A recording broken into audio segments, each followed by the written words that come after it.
పెట్టుబడుల దిశను మార్చే చారిత్రాత్మక వేదికగా విశాఖ సిఐఐ సమ్మిట్.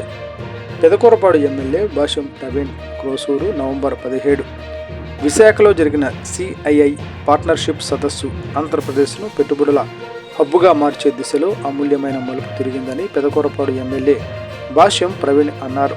నియోజకవర్గ క్యాంపు కార్యాలయంలో ఆయన మాట్లాడుతూ పెట్టుబడులను ఆకర్షించడంలో సీఎం చంద్రబాబు, మంత్రి నారా లోకేష్ వ్యూహాత్మక నిర్ణయాలు, వారి కృషి స్పష్టంగా ప్రతిఫలించిందని ఆయన తెలిపారు.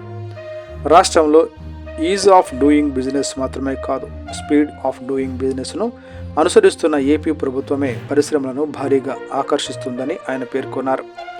సింగిల్ విండో సిస్టమ్, స్పష్టమైన పరిశ్రమల పాలసీలు, సీఎంఐటీ మంత్రి నేతృత్వంలోని వేగవంతమైన నిర్ణయాలు పెట్టుబడిదారులకు నమ్మకానికి కారణమయ్యాయని తెలిపారు. 2 రోజులలోనే మొత్తం 613 ఒప్పందాలు, 13,25,716 కోట్ల పెట్టుబడులు, 16,13,188 ఉద్యోగాలు రాష్ట్ర అభివృద్ధి పట్ల పెట్టుబడిదారుల విశ్వాసానికి నిదర్శనమన్నారు.